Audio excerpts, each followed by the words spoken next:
Hi, welcome. My name is Mark Lippman, the U.S. National Beat Poet Laureate, and we're here today on my new poetry bus, Furtherer, as we get ready to set out on a 6,500-mile cross-country poetry adventure with a whole caravan of poets connecting city after city, community after community with poetry, arts, music, and culture, all on the themes of peace and building a vision for a better future.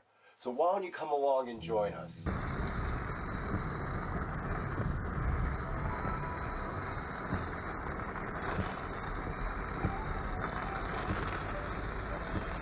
Okay, well they call it Stormy Monday, but this is only Sunday and look at how bad it is. Alright, we're looking for a bus here, and we're getting close. Only got lost once.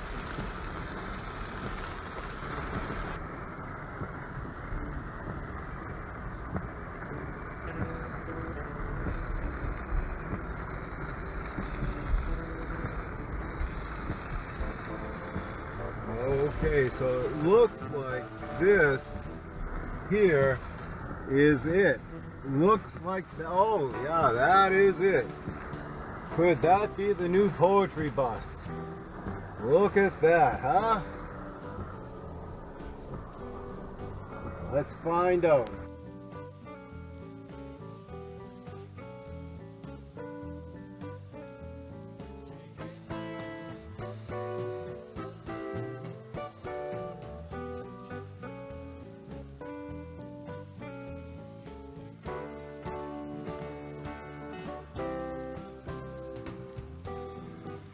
So here we are. This is the potential poetry bus here, and we've got a passenger spot up here and then a private room back in here.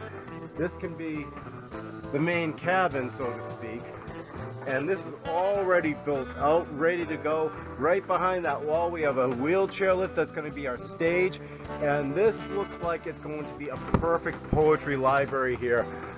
That's Tim in the background. He's a great guy. This is a wonderful work that he's done here. Could this be the new poetry bus? I think so.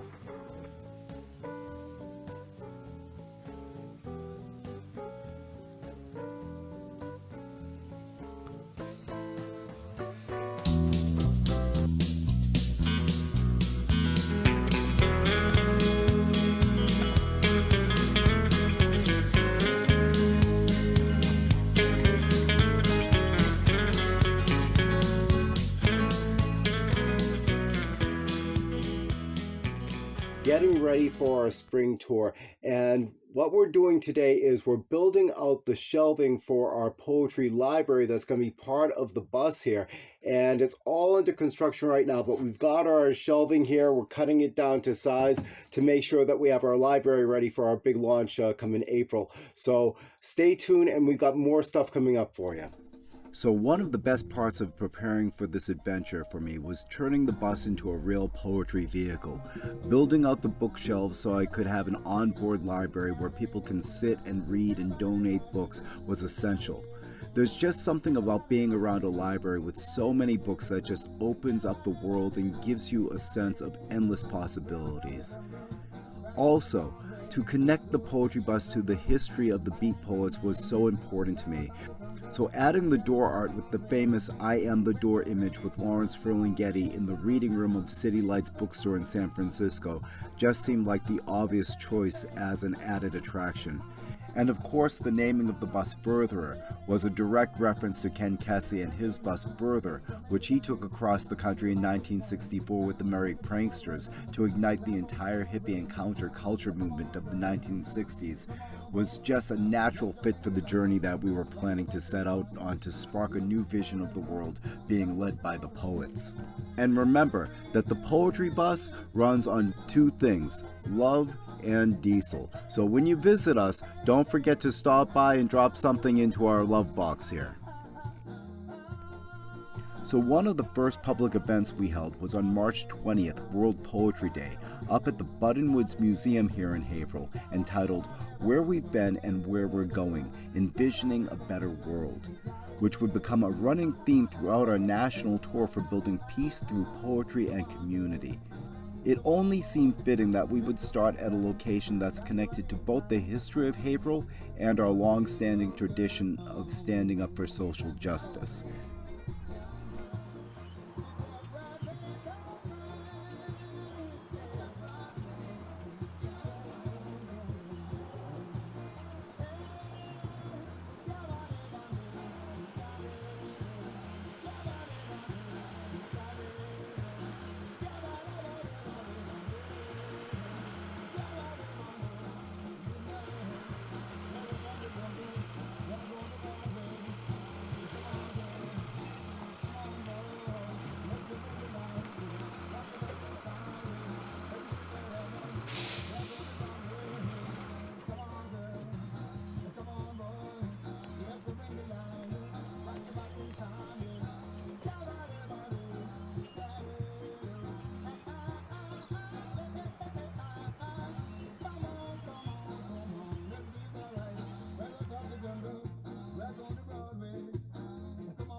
Good evening, happy World Poetry Day. Welcome to our forum, Where We've Been and Where We're Going, Envisioning a Better Future. My name is Mark Littman, the U.S. National Beat Poet Laureate, and tonight we're going to explore perspectives on the state of our world from a nonpartisan direction, understanding that it's not a single person or party that got us to this place, but an entire system over the course of decades, and that it's up to us to decide where we go from here. Before we begin, I would like to thank Janice Williams and the Buttonwood Museums for hosting us here tonight. This is the first in a series of community events that we're organizing with our partners HC Media to produce a new television program, Endless Horizons, and with the generous support of the Haverhill Cultural Council and the Massachusetts Cultural Council. As Walt Whitman once said, the greatest city, whether ragged huts or skyscrapers, is where the greatest minds come together. Likewise, in the words of Lawrence Ferlinghetti, the state of the world calls for poetry to save it.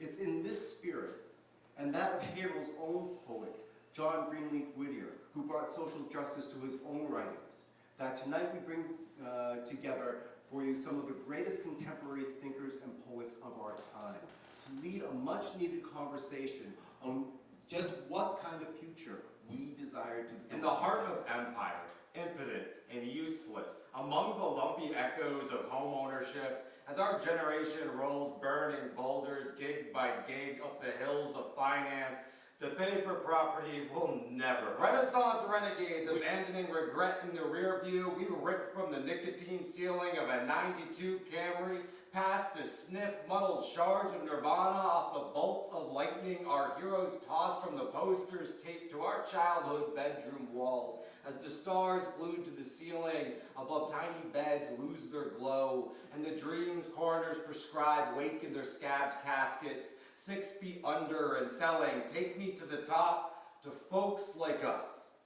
who will never know safety. So we go.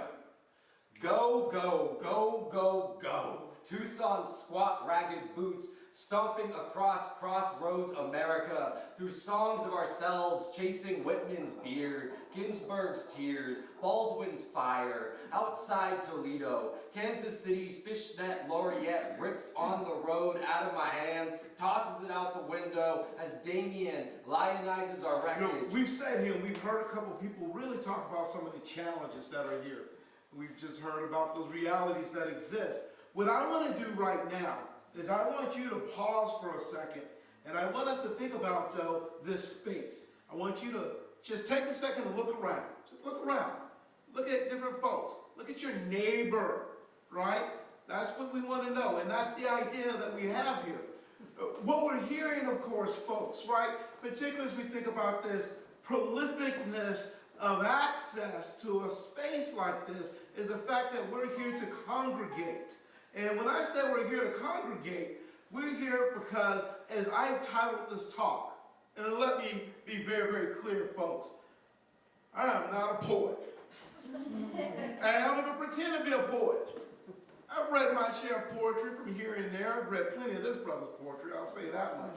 And I have a few of his books in my library, in my office, and at home too. I am a jazz man. I'm a jazz man, but like poetry, I don't make jazz. I listen to jazz, and there's strength and benefit in that sense too. I titled this talk, What Love Demands. Fred Moten, John Coltrane, and the aesthetics of radical possibility. Raise your hand if you've ever heard of Fred Moten before, out of curiosity. Anyone? Anyone? All right, got one? All right. I'm excited to share a little bit about that brother, just for a little bit. Raise your hand if you've heard of John Coltrane. You got to understand, right? One of the things that's part of my daily ritual, and my wife will testify to this, as well as my dog and my cat and my neighbors who walk by, is that there is nothing like, after really pondering the realities of the world in terms of which we are combating, finding space for me just to have a glass of scotch on the couch and put on a little John Coltrane and relax and think about the ways in which we're going to address those endemic crises. So, folks, we gather to explore a question that pulses at the core of art, philosophy, and social transformation here.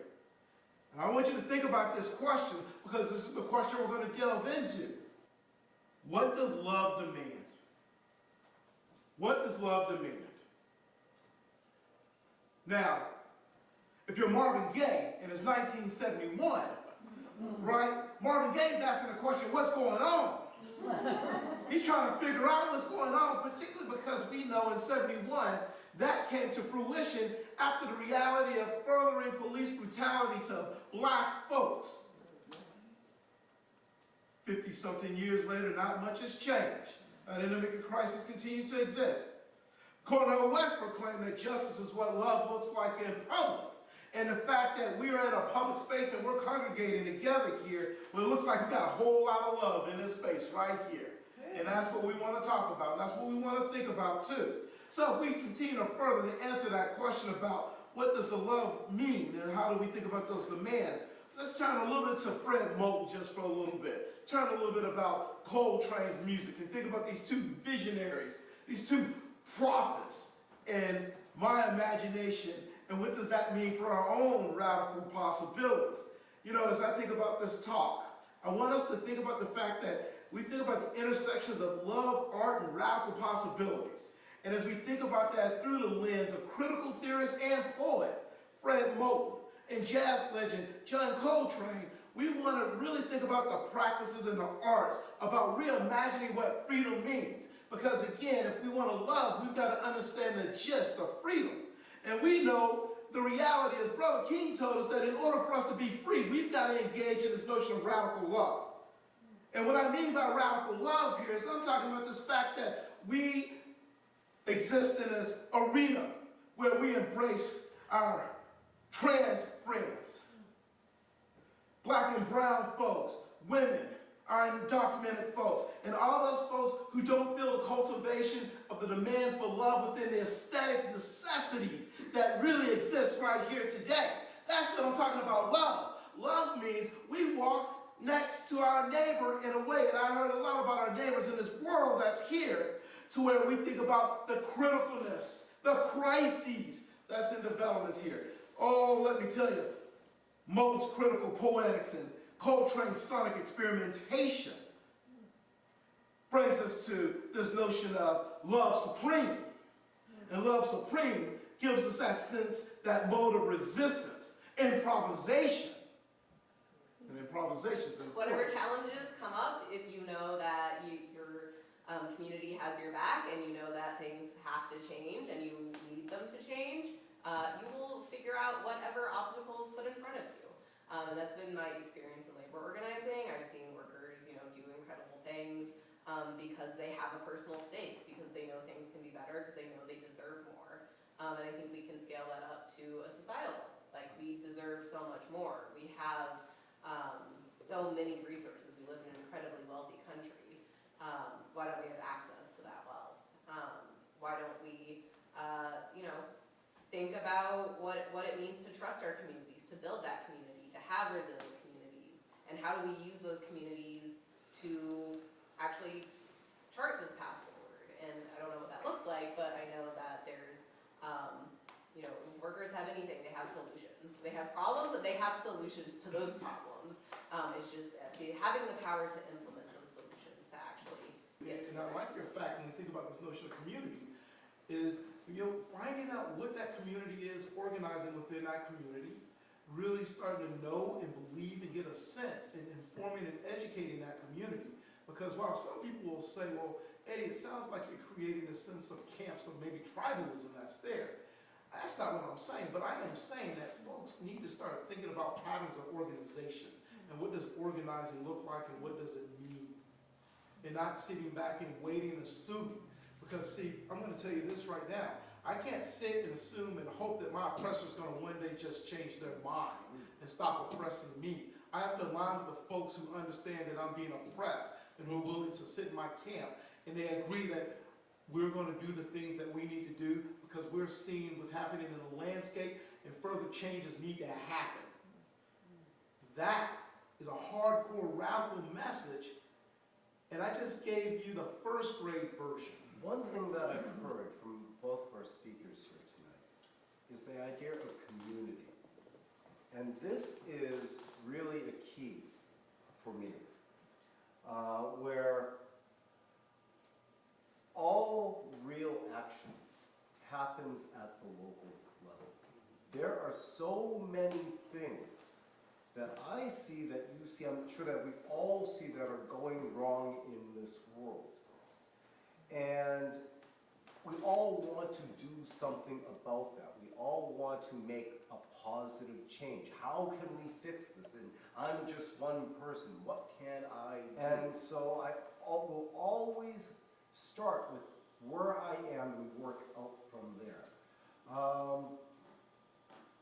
And what I see when I go around the world is that wherever you go, people really want those same things that Sharon was talking about earlier.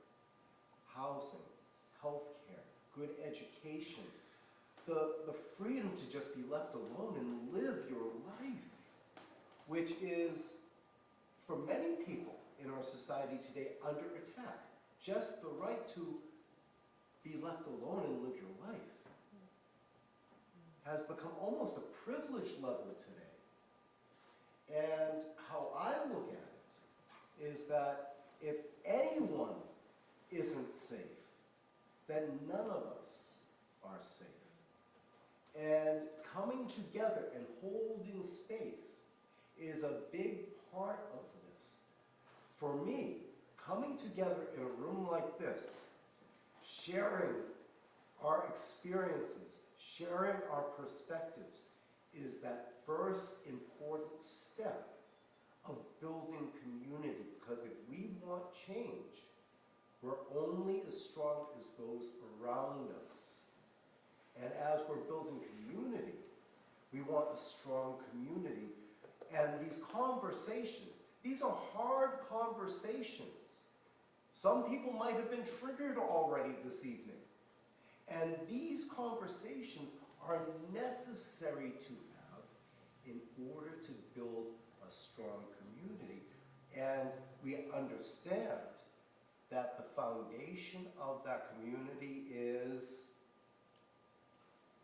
Love, brother. love. Exactly. The foundation is love. The love for ourselves, our families, our friends, our community, our society, our world. To love thy neighbor is to love everyone else around us as well, no matter what they look like, if they are not the same as our mirror. The most incredible thing that I love about my poetry community is that we step out of our mirror and we care about those around us. We speak up with a voice that is our own. We share our own experience and perspective. But by doing so, by sharing our stories, listening and speaking, we get to understand how others have entered into this world and are having to deal with their lives around them. This is how we become stronger, by sharing these stories. Growing up in a union house, surrounded by people who had the same ideas, the same ideals, I grew to understand that it wasn't so much just the community of brothers. What it was a goal. What brought everyone together was to have a unifying goal, an idea of the possible, what we could do, what kind of jobs we could get, what kind of work we could do. And there's all sorts of avenues to do that. One avenue is education. That's what the apprenticeship programs in the electrical regime, the IEMEW, does. They take young people, it takes 4 to 5 years to become a journeyman. And then the plumbers, the tin knockers, those are the people who do the metal work and so forth, the steel workers, the iron workers. All of these require training, education. And education that not just is in the arts and in the work that we do, but education overall, education in the arts and the literature.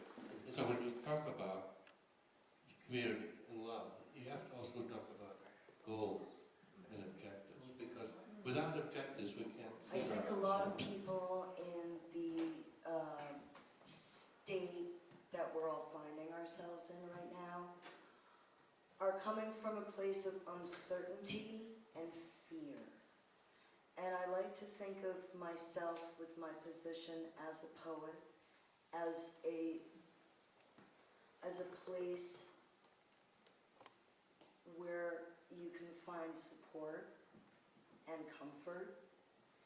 And I want to be a reminder to people that not only do we need to give kindness and grace to others, but it starts with us. Be kind to yourself. It'll make it easier to be kind to others. And fear is evil. And that is what we're really fighting, is fear. We need to have connections, we need to have community, and we need to have trust, love, and respect for one another. When we talk about community, I think people, when they think about community, they have to think about who is it that is, who is the oppressor? And really feeling like they can congregate around other folks who feel that sense of being oppressed. There are different layers and levels of that. And one of the things that I want to say, and I want to echo and be quite clear here as we think about it, is the fact that we can't be afraid. We can't be afraid. And we have to take fear straight on. And that means that we have to congregate in ways, we have to organize, we have to be willing to engage in really deep methodical conversations about how we challenge fear. We can't be afraid. And folks, I'm just going to tell you right now, right? Am I an oppressed individual and human being here in this country? Absolutely. And I'm not the only one, but I will promise you this, and people can say this wherever. Trust me when I say I am not afraid. There's no fear here whatsoever. All right? And so I think that's how we have to think about it.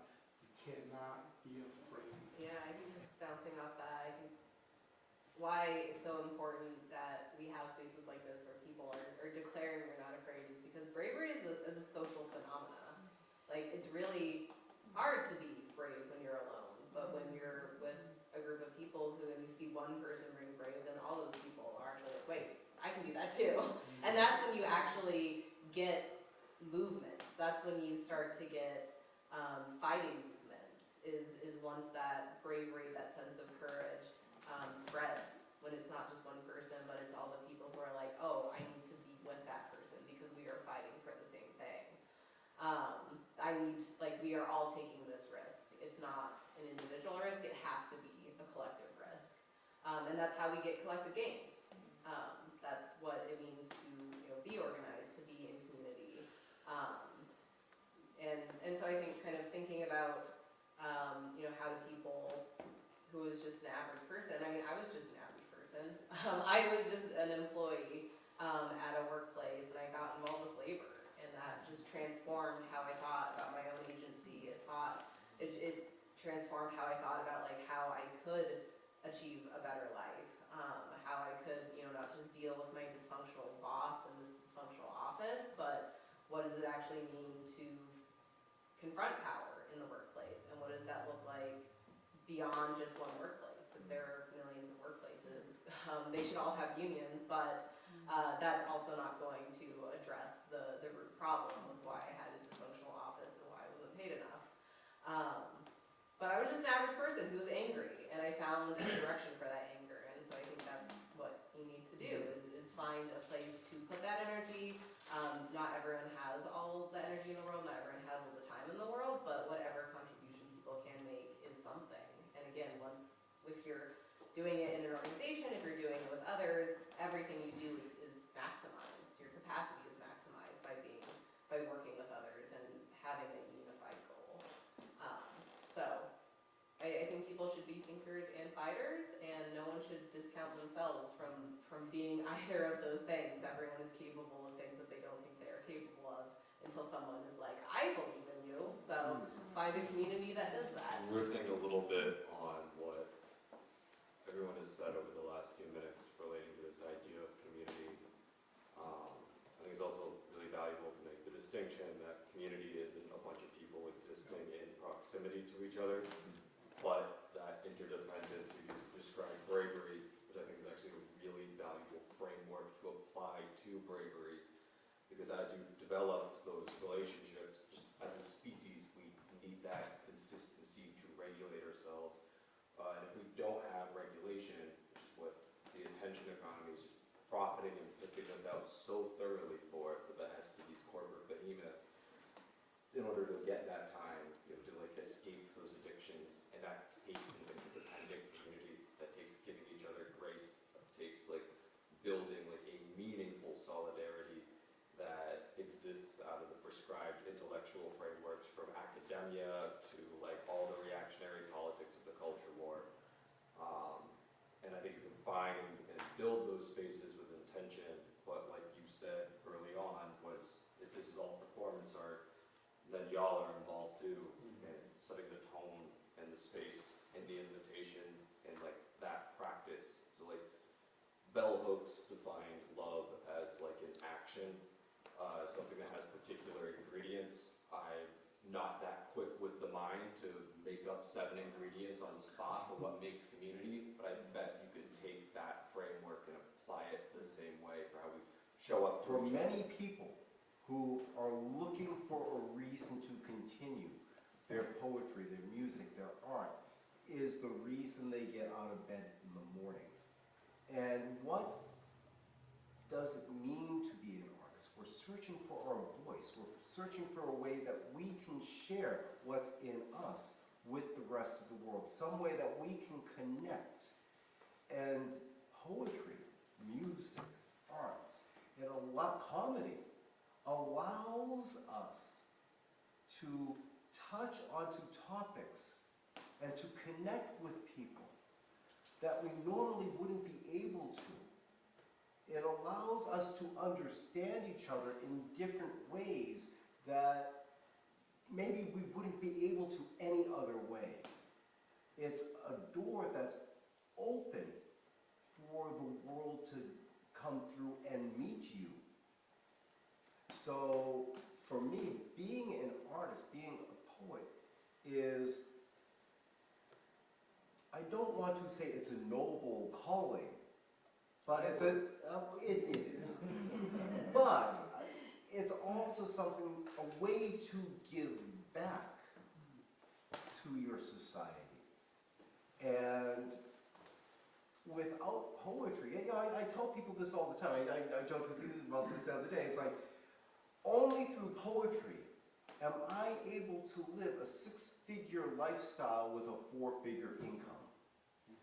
it opens doors. And when doors open, you connect to other people. Jeremiah was talking about community isn't just what's around you close by, but people in proximity. Through our poetry community, I can go to any city on this planet and find other poets, find an open mic, find a way to feature, find a way to connect. And often, when someone new walks in the door, and I get this a lot, it's like, oh, who's this guy?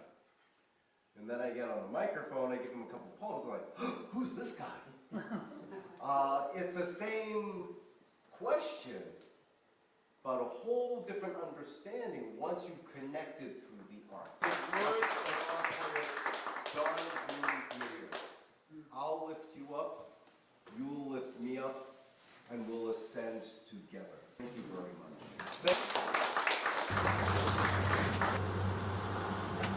Hey, so we're back on the road here today, and we're heading to Newburyport, to the Newburyport Senior Center to do an event with them today. And this is one of many regional events that we're doing to get ready for our national tour.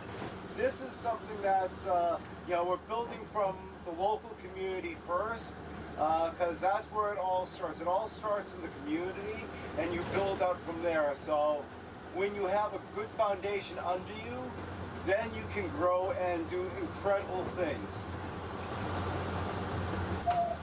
It's a trick with the bus because you have to be constantly watching everything. Anything could go wrong at any second, just like with everything else. But no, you really have to keep your eye on what you're doing, eye on the road. You have to be watching your mirrors, your reflectors, your gauges and dials and all this stuff. Because you're not driving a sports car, even though it handles like one. I gotta tell you, for a bus as big as this one is, half the size of a house, if not more, it handles very, very well. Another thing, I'm constantly watching the fuel gauge, because with as big and heavy as this thing is, it eats a lot of diesel, so it's going to probably cost a few $1,000s to get us across the country, and that more or less we're going to have to raise on the road. People pitching in at events, buying books, supporting online, anything people can do to pitch in to keep us moving so that we can keep getting from one community to another. Hey John, so what's happening here today? This is National Poetry Month, the month of April. And we're having a big shindig here, all kinds of poetry. The Beat Poet Laureate of the United States is here with us, and he's got his bus, the Vagabond Bus. This is just ahead of his national tour going from New York City to California. We're going to have a big day today. We've got local poets. We have Mark Lippman, who is the Beat Poet Laureate. We have young people from the high school, the state champs in poetry. They are incredible. They will be here today. We're going to have a monster day. And where are we? We are in Newburyport at the Senior Community Center. Excellent. Thanks so much, John. Keeping the tradition of beat poetry alive here. This is the lift stage at the Vagabond Poetry Theater.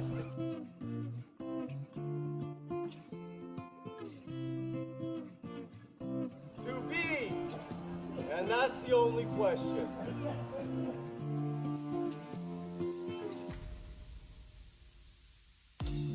And so here we have the Lawrence Ferlinghetti Memorial Library. People have been donating books from across the country. They've been sending me books to have their collections in here. I go to these little thrift shops, the antique stores, and I go through their sections, and I'm always finding a cool little book. I found Jules Verne, 20,000 Leagues Under the Sea, like a 1960s edition here. The collection's building up. We're actually, on April 19th, we're having a book drive at the Haverhill Public Library. So the community's going to come out and donate books for this. So I'm going to be putting up a map here, and we're going to be following the tour on a map here. So that's in progress. The whole thing, you know, they asked Picasso when he knew a painting was done. And the answer was, it's never done. It's always an ongoing project, so there's always something more I've got to do on here, but we're getting there. We're getting there really fast. So I've built out a work sink here, got a nice little setup here, got bunk beds. So I can technically sleep 4, and I've got an extra mattress here. We have another poet who needs to sleep on the floor, so we can probably fit about 5 people to sleep in here. And we're doing a 6,500 mile cross-country zigzag. We're going down to New Orleans, then we're going up to Chicago, we're going over to Yellowstone, we're going down to Albuquerque, across Los Angeles, and then up to Oregon. Wow. So this is going to be a huge epic adventure, and we're filming the whole thing for a television series called Endless Horizons. Nice. That's a poetry, adventure, social justice television series. Wow. We're doing some finishing touches here today, getting the bus ready for tour, and we just put up our big map here, so we get to follow the tour along from where we start up here in Haverhill and work all the way down the coast to New Orleans, then back up through Memphis, St. Louis, Chicago, crossing over to Sioux Falls, then out into Montana and Wyoming, down into Yellowstone here, then going across over into Denver and Boulder, down to Albuquerque, across to Los Angeles, and then all the way back up the coast, up to Oregon, and who knows where we might go from there. But we're getting some of the final touches done today.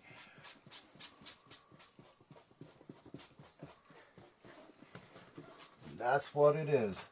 Chipping away a little bit at a time. You do a little bit every day and you get closer to your goal. That's what it's all about.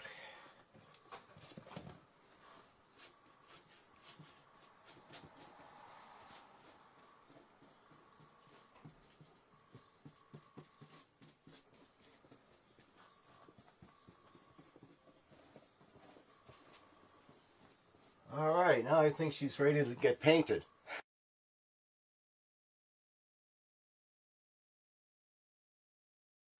So I was on a train once, and I was traveling to the south of France, and I had this one canvas that I was working on with me just to pass the time.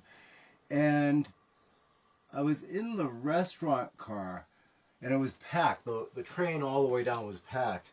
And I was working at the counter on this painting, and there was a father and his son across from me, and the kid was watching me in amazement, seeing how I'm painting this canvas. And so I asked him, I say, "Do you like to paint?" He goes, "Oh yes." He says, "Oh, well, what's your favorite color?" I asked him. And he thinks about it, and he says to me, "White." And I was wondering, well, why is white your favorite color? And he says, "Because when I make a mistake, I can correct it." So there you have it. You learn something every day. And so I always keep a little bit of white on my palette just in case I need to fix something. And that tends to work out pretty good for me. So here we are.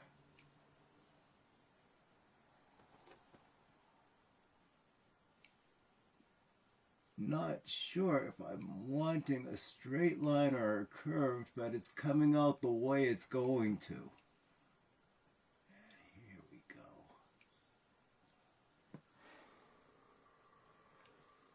Got to tell you, most of the time when I'm doing something, I don't even know what I'm doing while I'm doing it, because I'm too busy doing what I'm doing. And if I stop to think about what I gotta do next, it gums up the works. It slows everything down. I just gotta turn that part of my brain off and let the paintbrush do the work. Let the pen do the work. Let whatever that is going through you go through you so you can create what you need to do. And here we go. So, what are we gonna do next? I'm thinking something multiple colors here. So let's see something here. There we go.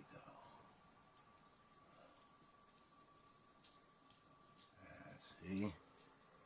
Now it's figuring itself out.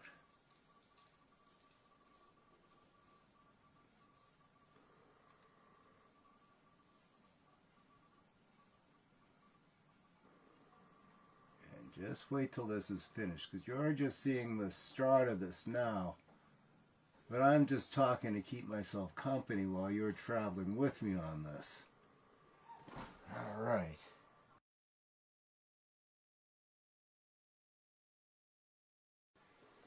It looks like we're starting to get the picture. So I'm going to be cleaning this up and filling it in. But now you see our latest little attraction here.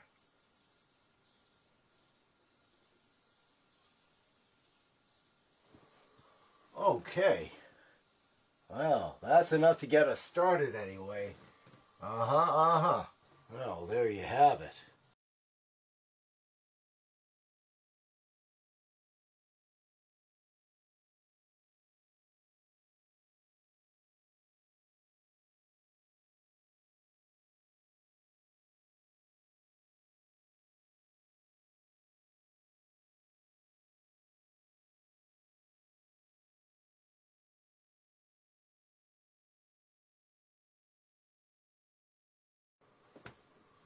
Yeah, so like I was saying, in the end, all you gotta do is stop thinking about it and just do it. And you'll figure out what you need to do as you're doing it. That's how it's always been done. That's looking good already. Yeah, that is. All right.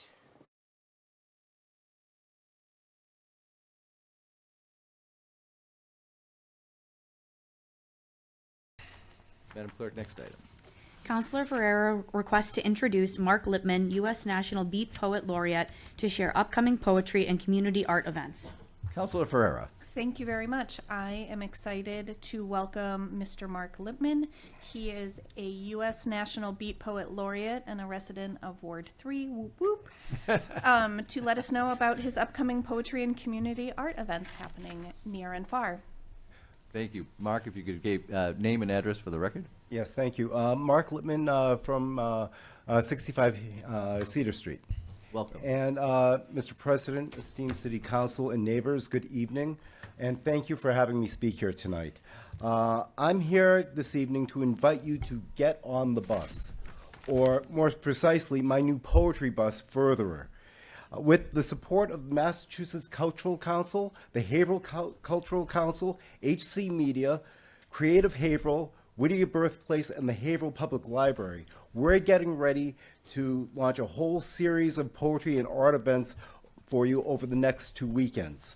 Starting this Friday, April 18th, from 5 p.m. to 8 p.m., we'll be hosting a community poetry and art gathering at Cogswell Art Space with poetry readings, live painting, music, popcorn, and more, where you can get a first look at the bus we'll be taking across the United States to film our new poetry adventure television series, Endless Horizons.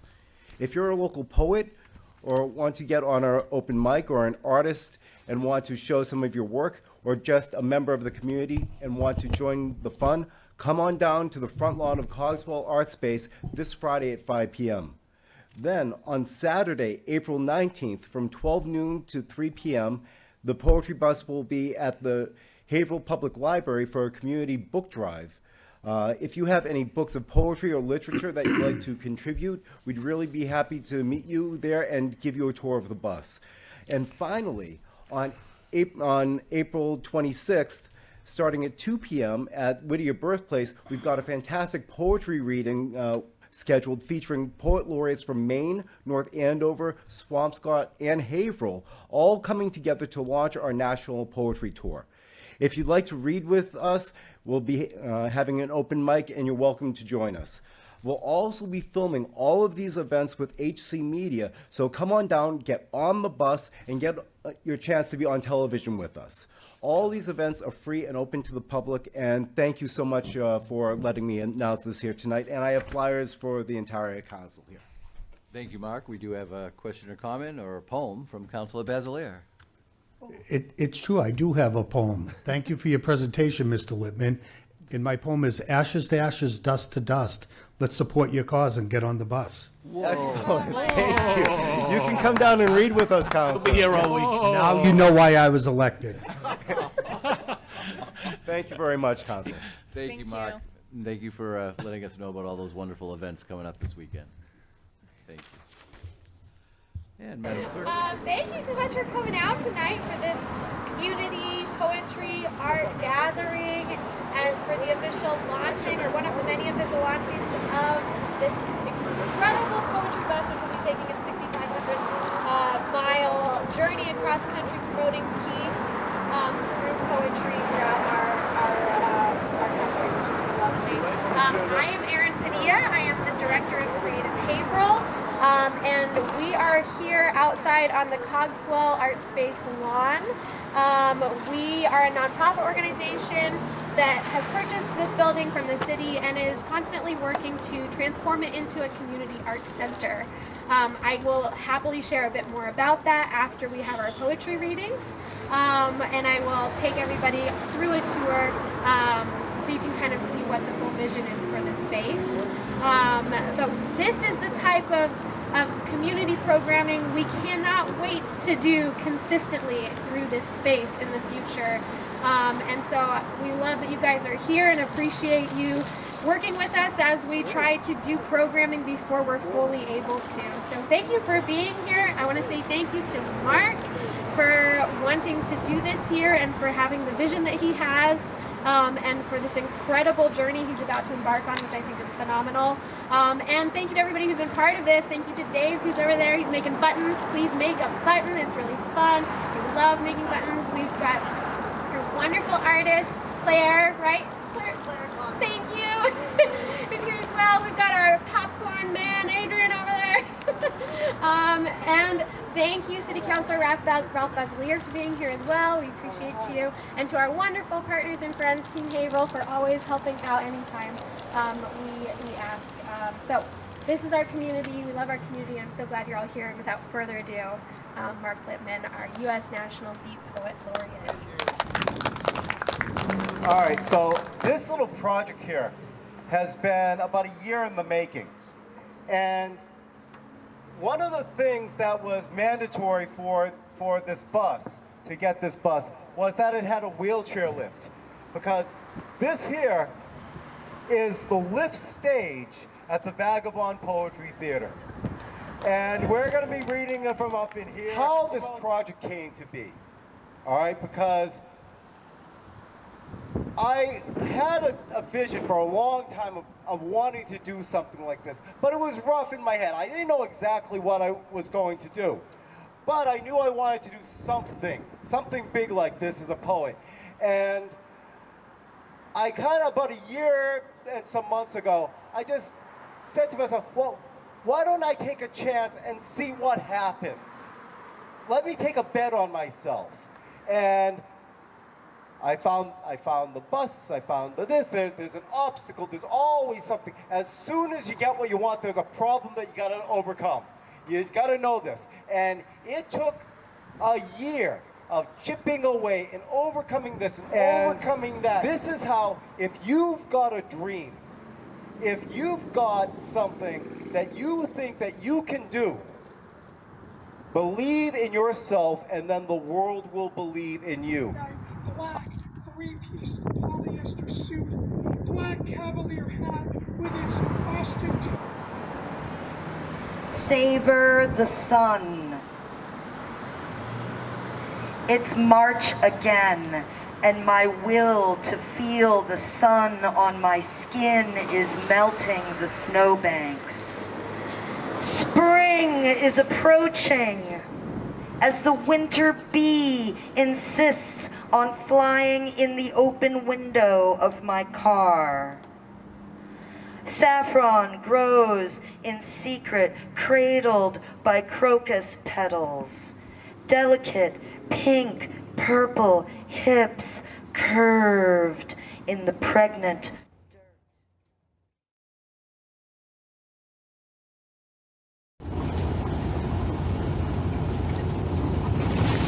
Wow, so it's finally here. This is really like day 0 for the tour. We're heading to Lowell right now to do the watch party at the Worthen House, where Jack Kerouac and Edgar Allan Poe used to drink. So this is something that, wow, it's like the day is finally here, and it's a gorgeous day to boot. It's 4:20 Eastern, and the sky is clear, the sun is shining, the water is even sparkling out here. And I can't begin to tell you like the nervous energy that's going through me right now. I'm just heading into this. Kind of like driving into the wilderness. I don't really know what to expect though, you know. Once you've been down the road a few times, you've seen what's out there. But never on this scale with this type of groundwork beneath me. And we're entering Lowell right now, just across the line here. So we should be over at the Worthen House in probably about 10 minutes or so. Oh, wow.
As I approach that fading light, unsure if it's the start of a new day or night, with more behind me than what's left to travel, hearing the echo of that distant gabble.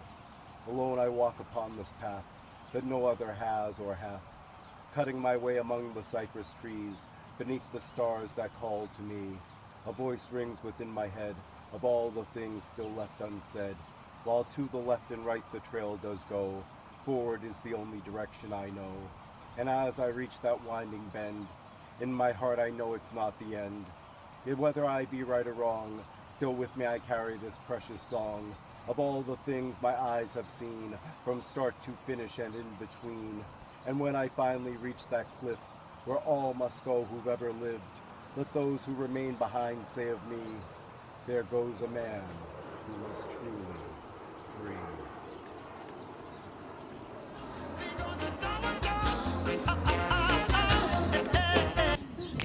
Thank you very much, and I want to wish Mark a happy, safe journeys, and we're going to be following you vicariously through the interweb.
Someone and not even know it.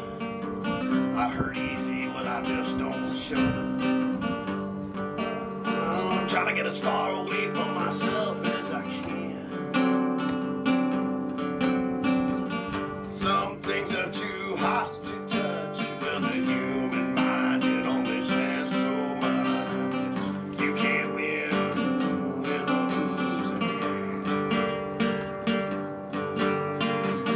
Mr. Jinx and Miss Lucy, they jumped in the lead. I'm not that eager to make that same mistake. People are crazy in times of strain. Well, I'm locked in time, I'm out of range. I used to care, but things have changed. Used to care, but things have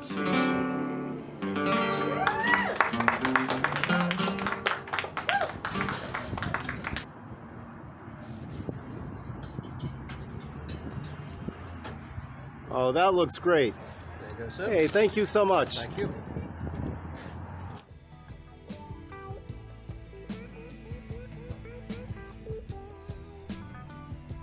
One of the things that I really like about Haverhill is that it's so close to nature.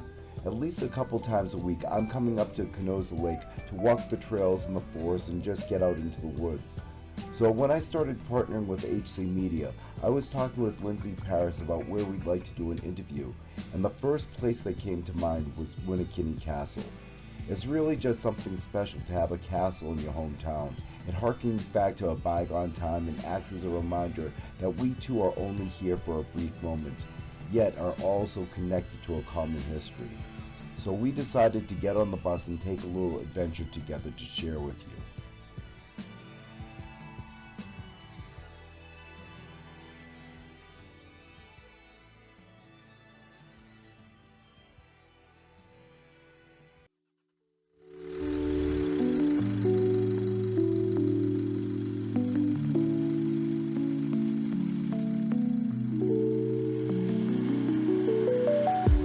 Poetry is for everyone, as you might remember from your high school English class. But a love of the craft often comes from seeing it performed live, which is an opportunity not always easily found. However, this year that is all changing with the Poetry Caravan National Tour led by Mark Littman of Haverhill. Mark, thanks so much for inviting us here to get on the bus with you. Hey, thanks so much, Lindsay, for being here. And I'm so excited to be here with you and the community to show off our new bus that's going really across the country in a whole new way. We're connecting community after community on poetry, arts, culture, and this all starts here in Haverhill. This last year, I was named the U.S. National Beat Poet Laureate. For my tenure, I wanted to do something to help lift up poetry that's going to let us dream again, to let us be inspired. If I can do this, perhaps that can inspire other people to follow their dreams as well. How long have you been involved in poetry? Did it start in that high school English class or did it come from somewhere else? No, actually, it's a funny story. Back in 2000, 2001, I met a man called George Whitman, who was the owner of the Shakespeare and Company bookstore in Paris. And I had just published my first novel. I brought the book to him and I said, George, hey, take a look at this. And he looks at me and says, oh, this is great. Do you need a place to live? There's an antiquarian section, and this was my room. Around 10,000 rare books, a little cot bed, and a window that opened up to Notre Dame. Wow, could I go live there? Exactly. This was really my indoctrination into a real beat poetry life. This is where I met Lawrence Ferlinghetti, and I started going on tour with him through Italy and Europe. And I've been building poetry networks for the last 20 plus years, both nationally and internationally. This just feels like the natural next step for me. When I got the bus, then I started saying, well, I'm gonna go on a national tour. And I met these other poets who said, well, we wanna go with you. We're traveling 6,500 miles on this tour to dozens of cities involving hundreds of poets. From Haverhill, we're going down to New Orleans, we're going up to Chicago, we're going across the Dakotas, down through Yellowstone to Denver, to Albuquerque, across Los Angeles, and up to Oregon, who knows where from there.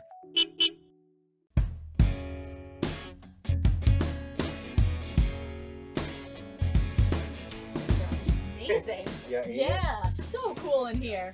So you're going to be living on the bus as well, correct? Well, that's the brilliant part of this. I've got my transportation, I've got my housing, and I've got my stage all in one place. This is a converted 2010 International school bus. It's a 27-foot school bus, so it used to be a 47-seater. I found this on Facebook Marketplace. I went there, I thought I had no chance of getting this, but when I saw the bus, I knew this was the perfect vehicle. For the last 6 months or so, I've been getting this ready. Why don't you come on back and check out the rest of the bus over here? So here's the captain's quarters. It's all insulated, so it stays actually about 10 degrees warmer here at night. And I've got basically all the things that I need. I've got a working sink over here, so I built this out. And this is actually a shower compartment here. I've got a little wood stove. I got a bed here. I've got bunk beds. So we can actually sleep 4 to 5 people in here. Plus we're having a caravan. We've got the bus plus 2 other vans, so they're going to have their sleeping situations in there too. We're going to be working with maybe a dozen or so people traveling with us at any given time. So the big selling point for me, something that I had to have with this bus, was the wheelchair lift, okay? And it's not exactly what you think it is, because this is going to be the stage for the bus. So we can actually go anywhere and have a stage right here where we can perform at. As Kabul is wiped off the map, as the Palestinian follows in the footsteps of the Native American, gone with the echoes of 1,000 mothers' cries, everyone asking, why? Not for freedom, not for democracy, but for a new kingdom ruled by philanthropy. Yes, blood is thicker than water, but not as thick as oil. How many must still be killed to keep the drills alive? Where are the new Ginsbergs, the new Dylans with their cut-up jeans and backpacks? Where are all the great minds of today? Whitman's wild children are all alive and well, so get on your buses all going further and let your voices be heard. The great thing about poetry is there are no rules. Okay.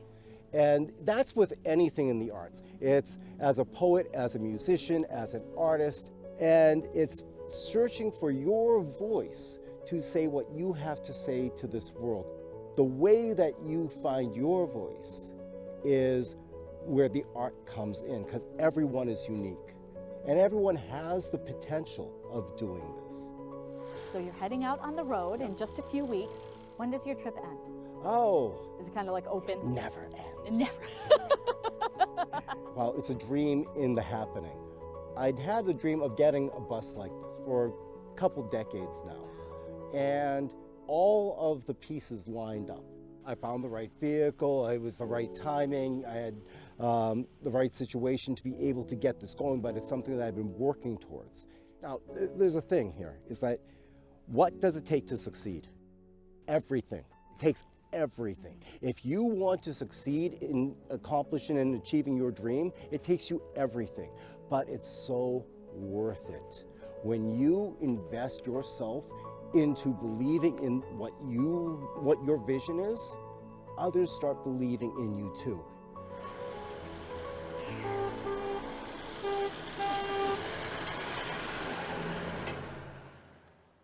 Thanks so much for tuning into our program today, and make sure to check out our next episode as we hit the road for New York City and beyond, next time on Endless Horizons, here on HC Media and streaming online worldwide. Until then, remember to follow your dreams and keep your eye on the horizon.